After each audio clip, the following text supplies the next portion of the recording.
The luxurious Wilson estate was brightly lit. Tonight was the 70th birthday celebration for Mrs. Wilson, the matriarch of the family. Many grandchildren and in-laws presented gifts. Grandma, I heard you love tea. This century-old tea is worth $500,000 and is my birthday gift to you. Grandma, I know you're a devout Christian. This crystal cross is carved from pure obsidian and is worth $700,000. Mrs. Wilson looked at the various expensive presents and laughed, filling the whole family with joy. At that moment, Mrs. Wilson's eldest grandson-in-law, Charlie Wade, suddenly said, "Grandma, could you lend me $1 million? Aunt Lena from the orphanage has kidney failure and needs money for treatment." The entire Wilson family was stunned.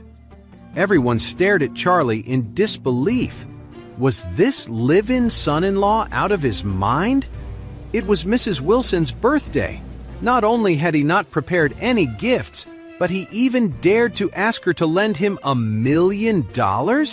3 years ago, the late Mr. Wilson had found Charlie from who knows where and insisted on marrying him to his eldest granddaughter, Claire Wilson. At the time, Charlie was penniless, much like he was now. After the two got married, the old master passed away. Since then, the Wilson family has been deliberately trying to drive Charlie out. But Charlie seemed indifferent, unmoved by their insults. So he had remained the live-in son-in-law all this time. Asking Mrs. Wilson for money now was an act of desperation. Aunt Lena from the orphanage that had taken Charlie in needed dialysis and a kidney transplant, which would cost at least $1 million. He really had no choice but to ask Mrs. Wilson. He thought that since it was her birthday, she might be in good spirits and willing to help. Unexpectedly, Mrs. Wilson's laughter vanished in an instant. Her face darkened as she threw the teacup in her hand to the ground and shouted angrily, "You bastard! Are you here to celebrate my birthday or to borrow money?" Charlie's wife Claire hurried forward and explained to Lady Wilson, "Grandma, Charlie is ignorant. Don't be upset." She then tried to pull Charlie aside. At that moment, Claire's cousin Wendy sneered, "Sis, look at what kind of trash you married.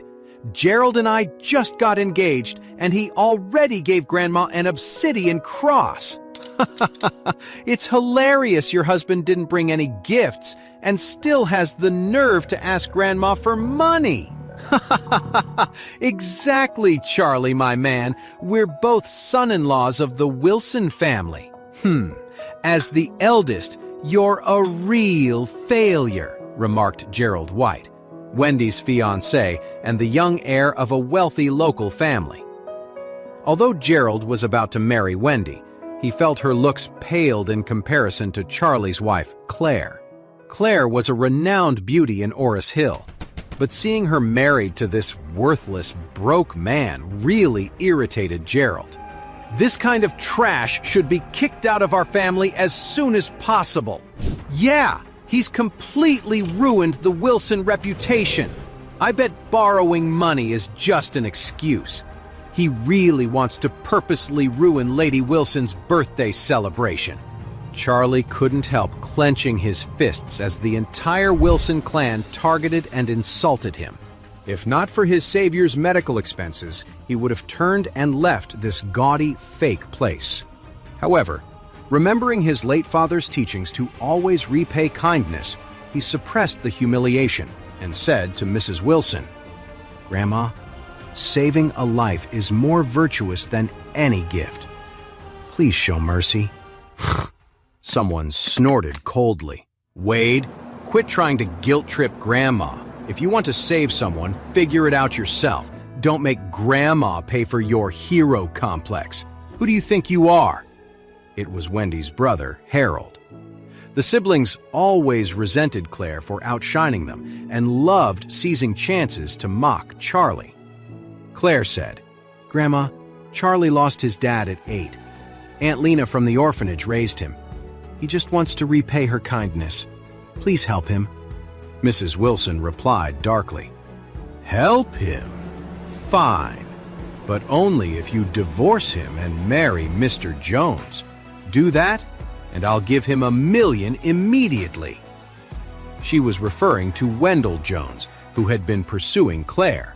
The Jones family was upper class in Orris Hill, much more influential than the Wilsons, and Lady Wilson always wanted to curry their favor.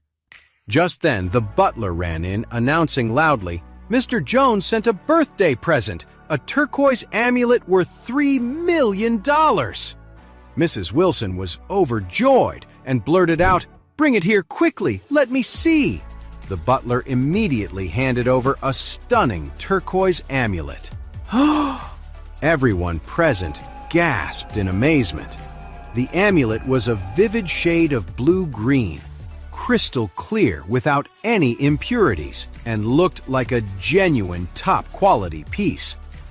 Gerald, who had gifted the obsidian cross, looked a bit awkward seeing this amulet. Unexpectedly, Wendell, who had no real connection to the Wilson family, had been so generous. Mrs. Wilson happily played with the amulet, saying merrily, Oh, Mr. Jones is so thoughtful. Oh, if only he could be my grandson-in-law. It would be a dream come true. She then looked up at Claire. What do you say to my condition? Will you consider it? Claire shook her head. Grandma, I won't divorce Charlie. Mrs. Wilson's expression instantly darkened. She angrily cursed.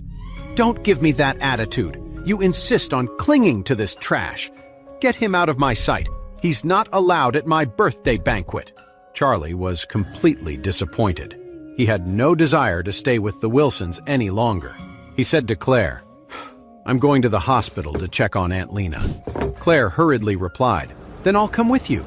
Mrs. Wilson snapped, If you leave too, I won't consider you my granddaughter anymore. Take your parents and get out of the Wilson house with this loser.